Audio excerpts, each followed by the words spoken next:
അവള് ദേവി ഭീഷണിപ്പെടുത്തി. അതറിയാൻ ഞാൻ മീരെ കാണാൻ പോയതാ. ദേവിക, ആ വൃത്തിയിട്ടുള്ള ഈ രാത്രി തന്നെ തീർക്കൂടാ. പെട്രോൾ വെച്ച് കത്തിക്കും.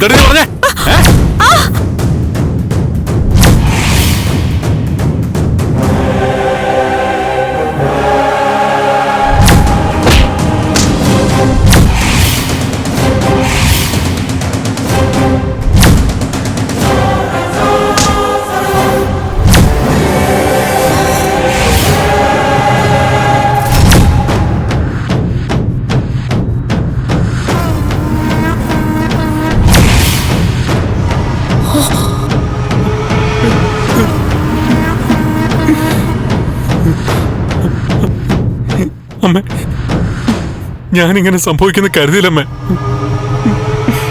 ഞാൻ അവളെ പിടിച്ചൊന്ന് തള്ളി, പക്ഷെ അതിങ്ങനെ. അമ്മ, ഞാൻ അറിയാതെ പറ്റിപ്പോയതാ.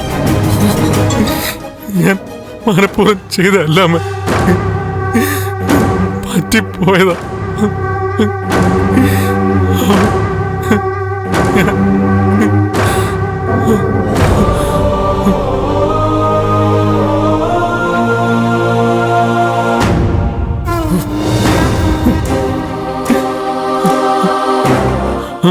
അച്ഛ, ഞാൻ അമ്മയോട് പറഞ്ഞു, ഞാനാ മീരെ.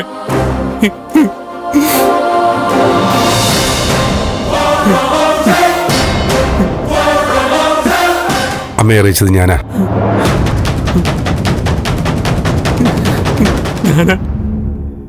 അച്ഛ. ഇങ്ങനെ കരയല്ലേ?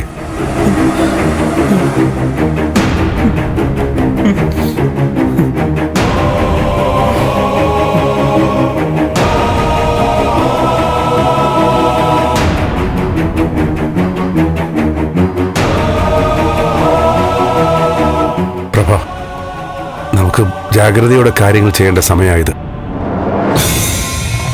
ഒരിക്കലും നമ്മുടെ മുൻ അറിഞ്ഞുകൊണ്ട് ഇങ്ങനെ ചെയ്യില്ല. പ്രഭ, ഞാൻ പറയുന്നത്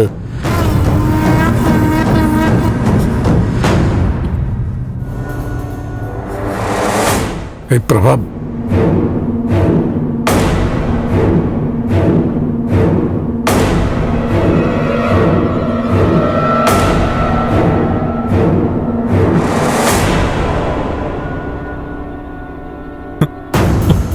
അച്ഛ, അമ്മ വിഷമിച്ച് പോയതാണെന്ന് തോന്നുന്നു. ഞാൻ ചെന്ന് കാര്യങ്ങൾ ഒന്നുകൂടെ പറയട്ടെ. അമ്മ, ഞാൻ സമാധാനിപ്പിച്ചോളാം. വിടട്ടെ, നീ ഇപ്പൊ ശാന്തമായിട്ടിരിക്കെ. അല്ലച്ച, അമ്മ കാര്യം അറിഞ്ഞ സ്ഥിതിക്ക് ഞാൻ എല്ലാരോടും തുറന്നു പറയട്ടെ. ഒന്നും വേണ്ട, ഒക്കെ ഞാൻ പറഞ്ഞോളാം. അതനുസരിച്ച് ചെയ്താൽ മതി. നീ റൂമിലേക്ക് പോ. ചെല്ലേ.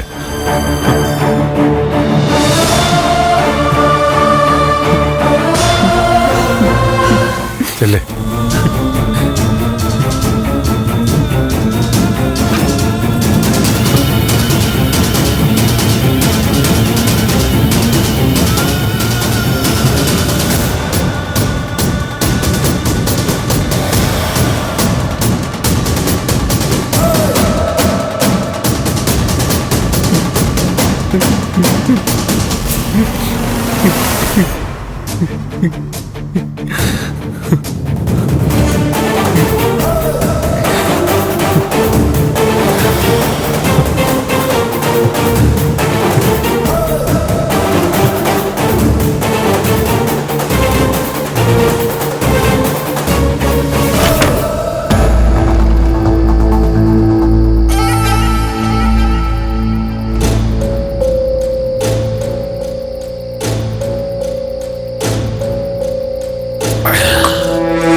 ഇത്തരം കേസുകളൊന്നും ഞാൻ അറ്റൻഡ് ചെയ്യാത്ത.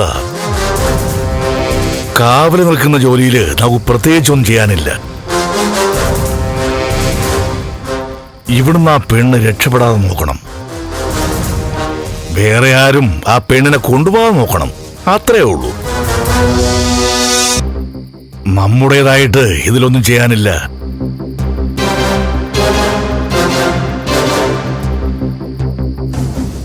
ഒന്നുകൂടെ ഒഴിക്കടാ. ആ അച്ഛാ. അച്ഛാ,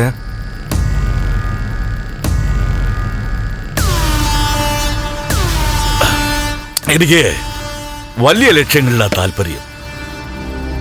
ഇത് പിന്നെ കാർത്തികനോട് വാക്കിന്റെ പുറത്ത് വന്നതാ. അവനറിയാം ഞാനിവിടെ ഉണ്ടെങ്കിൽ ഒരു ഈച്ച പോലും എന്റെ അനുവാദമില്ലാതെ അവളുടെ അടുത്തെത്താൻ പറ്റില്ലെന്ന്. അങ്ങനെ എത്തിയാൽ വെച്ചേക്കില്ല ഞാൻ അവനെ. അച്ഛാ,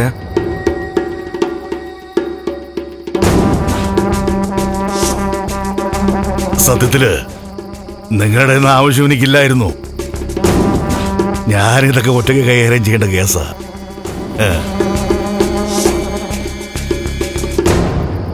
ഞാൻ ഒറ്റയാനാ. ഒറ്റയ്ക്ക് നിൽക്കുമ്പോഴാ എന്തും ചെയ്യാനുള്ള ശക്തി കിട്ടുന്നേ. കൊന്നൊടുക്കാൻ ഒരുപാട് പേരുണ്ട് എന്റെ ലിസ്റ്റിൽ. എല്ലാത്തിനെയും പിടിക്കണം.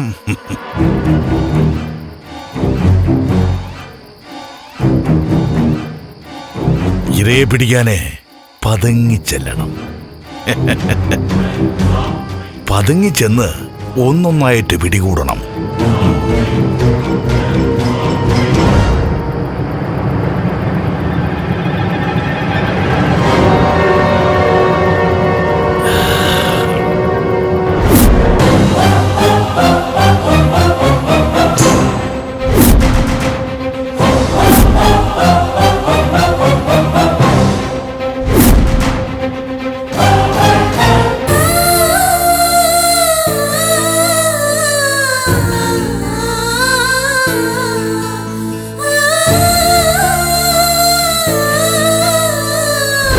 ദേവി, ഒരബദ്ധം പറ്റി. എന്താ നന്ദു? അവളും ഞാനും തമ്മിൽ വാക്ക് തർക്കമായി. ആ ദേഷ്യത്തില് പിടിച്ചു തള്ളിയപ്പോ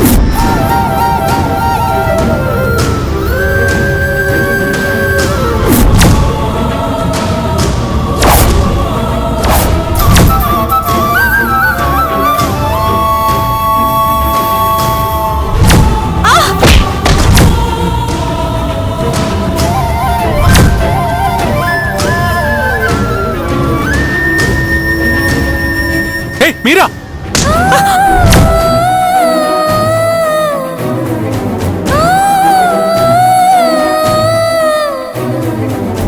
മീര, മീര വന്നേ, എണീക്ക്. മീര,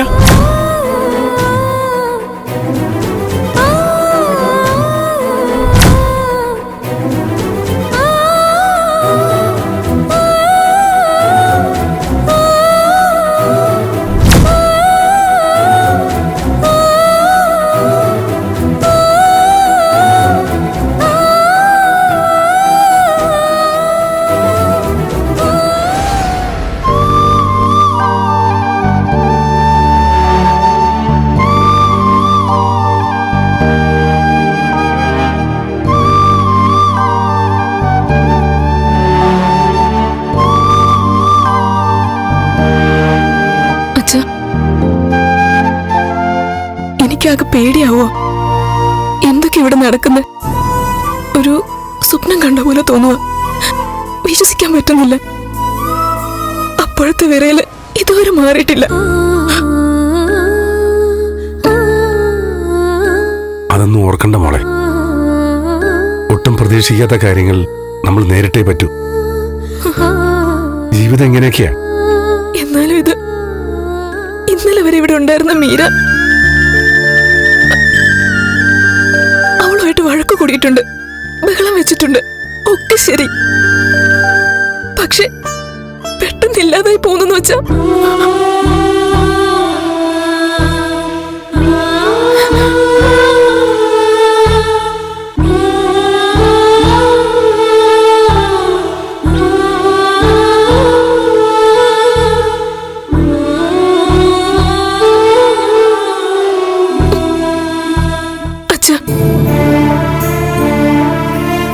അവിടെ ബലരാമൻ കാര്യമൊക്കെ? അവരീ തകർച്ചയെന്ന് കയറി വരാൻ കുറച്ച് സമയമെടുക്കും. ഒരേ ഒരു മോളെ നഷ്ടപ്പെട്ട അച്ഛനും അമ്മയല്ലേ. അച്ഛ, യഥാർത്ഥത്തിൽ എന്താ സംഭവിച്ചെന്ന് എന്തെങ്കിലും ഒരു സൂചന തോന്നുന്നുണ്ടോ? അറിയില്ല. മോള് ചെല്ലേ, അമ്മയുടെ അടുത്ത് നിന്നിരിക്കും. പൊയ്ക്കോ.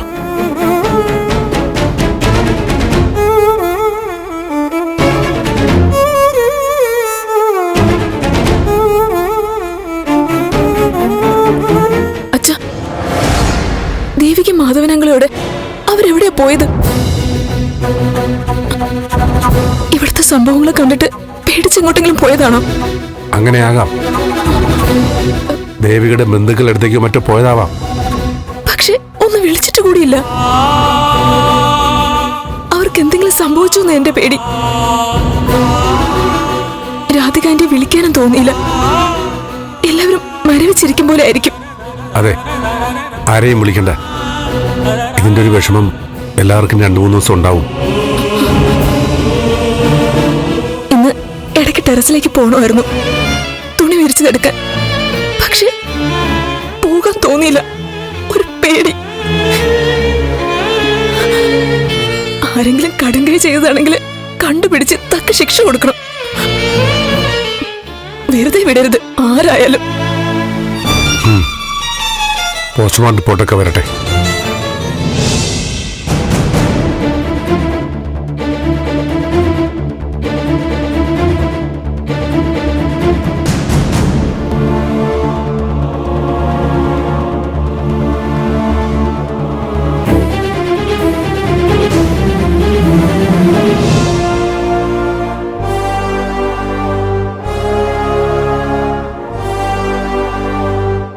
അമ്മയ്ക്ക് കഴിക്കാൻ എടുക്കട്ടെ?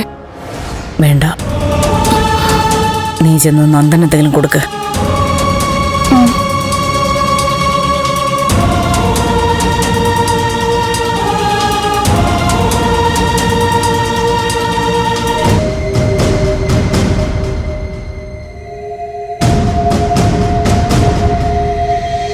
രാഷ്ട്രീയക്കാർക്ക് അഭിനയവും വഴങ്ങുമെന്നറിയാം, പക്ഷെ ഇത്ര നന്നായിട്ട് അഭിനയിക്കുമെന്നറിയില്ലായിരുന്നു. എന്താ പ്രഭ? നാടകം കൊള്ളാന്ന്. എന്താ? എന്ത് നാടകം? ദേവികയെ രക്ഷിക്കാൻ അച്ഛനും മകനും കൂടി നടത്തുന്ന നാടകം കൊള്ളാന്ന്. നാടകം? താൻ എന്താ പറയുന്ന പ്രഭ? ഒന്നും അറിയില്ല. ദേവിക അപകടത്തിൽപ്പെടാതിരിക്കാനും അന്വേഷണം വരുമ്പോ ശ്രദ്ധ തിരിക്കാനുമായിട്ട് ഒരു നാടകം ഒരുങ്ങി വരിക അല്ലേ?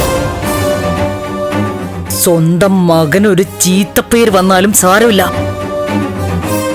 മരുമോളും അവളുടെ അച്ഛനുമൊക്കെ കൊലക്കേസിൽ നിന്ന് രക്ഷപ്പെടണം. അതല്ലേ ഉദ്ദേശം? പ്രഭ, ഞാൻ പറഞ്ഞു, തർക്കത്തിനും ബഹളത്തിനുമുള്ള സമയമല്ല, ഒരുമിച്ച് നിൽക്കേണ്ട സമയമല്ലേ? ദേ സിദ്ധു, യഥാർത്ഥ കുറ്റവാളിയെ ഒളിപ്പിച്ചിരുത്തിയിട്ട് എന്നോടും വർത്തമാനം പറയരുത്. ദേവികയും മാധവനുമാണ് മീരെ കൊന്നത്. അത് സിദ്ധുവിനും നന്ദനും അറിയുകയും ചെയ്യാം.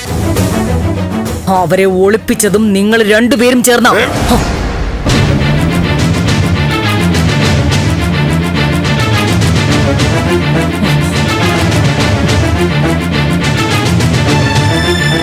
പ്രഭ, താൻ അതിന് വിട്ടാ സംസാരിക്കുന്നത്.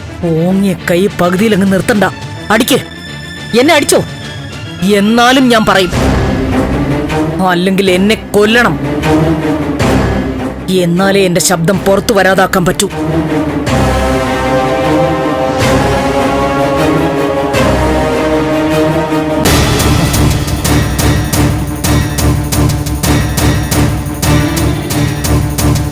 എന്റെ മീര എന്റെ പാതി ജീവനായിരുന്നു. ആ ജീവനെയാണ് അവളെ കൊന്നിട്ടേച്ച് ഒളിച്ചോടി പോയിരിക്കുന്നത്. പ്രഭ, അവളെ ഭൂമി കുഴിച്ച് ഏത് പാതാളത്തിൽ കൊണ്ടാണ് ഒളിപ്പിച്ചിട്ടുള്ളതെങ്കിലും ഞാൻ വന്ന് കണ്ടുപിടിക്കും. പിന്നീട് ഞാൻ എന്താ ചെയ്യാൻ പോകുന്നെന്ന് കണ്ടറിഞ്ഞാ മതി.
കിടന്ന് ബഹളം വെക്കണ്ട. എടി, നിന്നെ ഞാൻ ഇവിടുന്ന് രക്ഷപ്പെടുത്താൻ പോവുക. എസ്തപ്പൻ കുറച്ച് അപ്പുറത്താ, ബാക്കിയുള്ളവരും അയാളുടെ കൂടെയാ. ഇപ്പോഴെങ്ങും ആരും എത്തില്ല. നിനക്ക് ഇവിടുന്ന് കടക്കാൻ പറ്റിയ ഏറ്റവും നല്ല സമയം. എന്നെ രക്ഷിക്കണം. ജീവിതകാലം മുഴുവൻ ഞാൻ നന്ദിയുള്ളവളായിരിക്കും. നന്ദുവിന്റെ അടുത്ത് എത്തിക്കഴിഞ്ഞാ ഞാൻ നിങ്ങൾക്ക് എത്ര പണം വേണമെങ്കിലും എത്തിച്ചു തരാം. വീട്ടിൽ എത്തിക്കഴിഞ്ഞിട്ടുള്ള സഹായമൊന്നും എനിക്ക് വേണ്ട. നന്ദിയും സഹായമൊക്കെ ഇവിടെ വെച്ചങ്ങ് തന്നിട്ട് പോയാൽ മതി. സാധാരണ പണത്തിന് വേണ്ടിയാ ഞാൻ കൊട്ടേഷൻ പോകുന്നേ. പക്ഷേ ഈ കൊട്ടേഷനില് എനിക്ക് പണം ഒന്നും വേണ്ട, നിന്നെ മതി.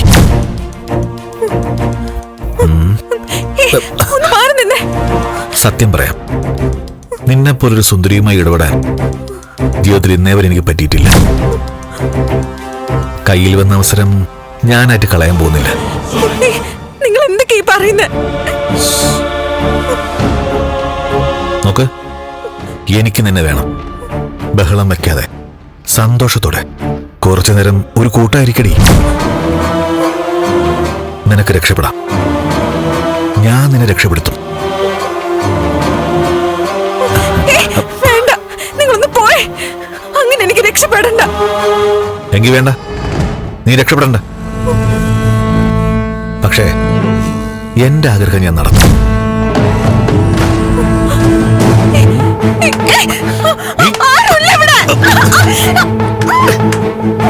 മിണ്ടാതിരിക്കാൻ.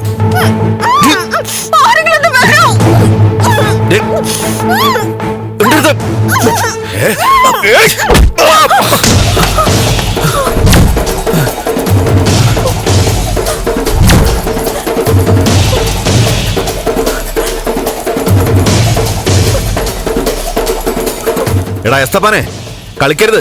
എന്നോട് കളിച്ചാ താൻ വിവരം അറിയും. താൻ എന്നെ തടയാൻ നിൽക്കണ്ട. ഇവിടെ തട്ടിക്കൊണ്ടുവന്നതല്ലേ, ഇത് തനിക്കെന്താ നഷ്ടം? എനിക്ക് ഇവിടെ വേണം.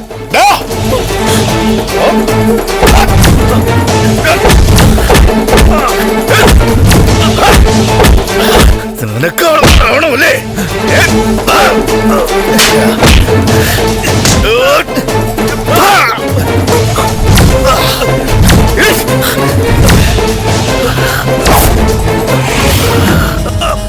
പെണ്ണിന്റെ മാനത്തെ നശിപ്പിക്കാൻ നോക്കുന്നുള്ള പട്ടി.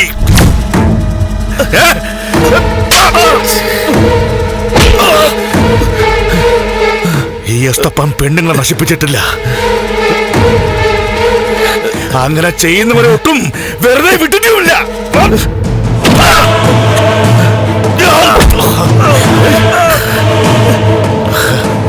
ഇതും ചെയ്യരുത്. നീ ജീവിച്ചിരിക്കാൻ പാടില്ല. അസനെ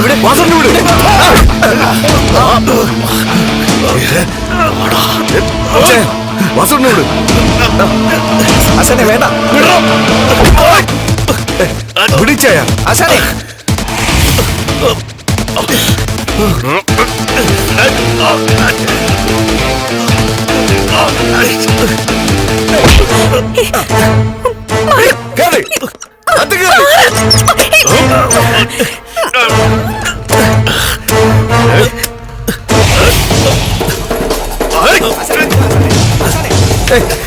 വിട്.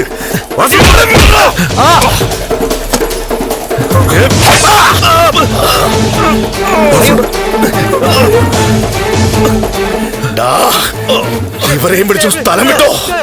ഓരോ നിമിഷം ഇവിടെ നിന്ന് പോരുത്. ഇവിടെ ഞാൻ എന്റെ പിള്ളേരെ വെച്ചോളാം. പോടാ ഇറങ്ങി.